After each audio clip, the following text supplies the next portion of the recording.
অনেকদিন পর বাংলাদেশ দল একটু আশা জাগিয়েছিল যে বাংলাদেশ দল এবার হয়তোবা সিরিজ জিতবে কিংবা এবারে হয়তোবা ভালো কিছু করবে।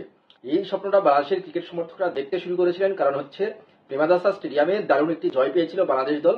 দীর্ঘ 7 ওয়ানডে হারার পরে অবশ্যই একটি জয় এসেছিল, সেই কারণে কিন্তু আবারও সবাই আশান্বিত হয়েছিল যে বাংলাদেশ খারাপ সময় পেরিয়ে আবার ভালো সময়ে ফিরেছে। প্রেমাদাসাই যেহেতু এর আগে কখনো বাংলাদেশ দল ওয়ানডে জেতেনি, 11 ওয়ানডে সেখানে হেরে তারপরে অবশেষে শ্রীলঙ্কাকে হারিয়েছে, তারপরে একটানা 7টা ওয়ানডে হারার পরে সেই ম্যাচটি জিতেছে। সব মিলিয়ে কিন্তু উজ্জীবিত একটি দল থাকবে, এটি সবার প্রত্যাশা ছিল এবং সিরিজে 1-1 সমতা ছিল।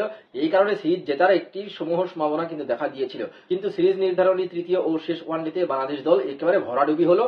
বাংলাদেশ দল 99 রানের বড় ব্যবধানে হারলো এবং কোনো ধরনের প্রতিদ্বন্দ্বিতা করতে পারেনি বাংলাদেশ দল এই ম্যাচে, কারণ ব্যাটে এবং বলে উভয় ক্ষেত্রেই কিন্তু বাংলাদেশ দল একেবারে আত্মসমর্পণ করেছে শ্রীলঙ্কার কাছে। কারণ হচ্ছে যে শ্রীলঙ্কা প্রথমে ব্যাট করে এখানে 7 উইকেটে 285 রান করেছিল। পাল্লেকেলের এই উইকেটে কিন্তু 280 থেকে 300 রান, এটিই কিন্তু স্বাভাবিক একটি স্কোর এবং সেই স্কোরটি তারা করেছে। এখানে কিন্তু বিদেশি দলগুলোর মধ্যে মাত্র 282 রান তারা করে জেতার একটি রেকর্ড রয়েছে, যেটি অস্ট্রেলিয়া জিতেছিল শ্রীলঙ্কার বিপক্ষে।